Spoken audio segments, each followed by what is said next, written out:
Hey everyone, this is Ken from All Chicago. I'm going to go over how to complete a transfer request in HMIS.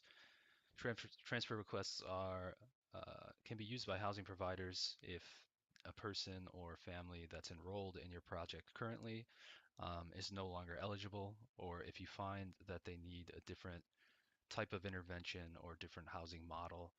Transfer requests can be used to attempt to get them into a project that may better serve their needs without them having to become homeless in order to be matched to a different project type. So you'll see here that I'm at my client's record. You'll see that they have an entry into my PSH project, but we're finding that this person is not a good fit for the project and we want to complete a transfer request. So what we'll do is click on the entry and exit tab. We will find our entry, the entry into our own project. Go all the way down the row to the interims column and we'll click on the document that's in the interims column. We'll then click on add interim review. In the interim review type drop-down box, we will find the CES transfer request form. For the date, we can just leave it as the auto-populated date, which will be today, and then we'll save and continue. You'll see here that in this box here, Chicago Coordinated Entry System transfer request form is already highlighted and you'll already see it on my screen. For some of you, this won't be the case.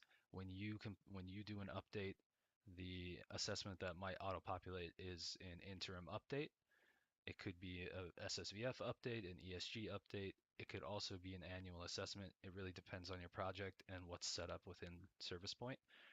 So what you'll have to do is actually find the assessment by scrolling down and then clicking on it. Once you click on it, it will populate here, and then we'll just complete the information that it's asking. You'll see here that it's asking for your name, your email address, and phone number, and then a little information about the client. It's asking for your opinion on the type of housing intervention that this person may need. And then most importantly are the details for the transfer request. This is where you're going to write out what's not working or what's happened in the client situation that would require this transfer. Then the last thing that you'll do is put in the date right here for the date that the client's involvement in your project will end if they're not transferred to another project. And the last thing that I want to point out to you is that if you look right up here, you'll see that there's a website. If you were to copy and paste this into your browser, this will bring you to the CES policy and procedure guide, which includes the transfer policies. So once all of this is completed, you will go ahead and click save and exit. You'll see the transfer request pops up right here, and you'll go ahead and exit, and then you're done. You should hear within a week from the matching team if the request was approved.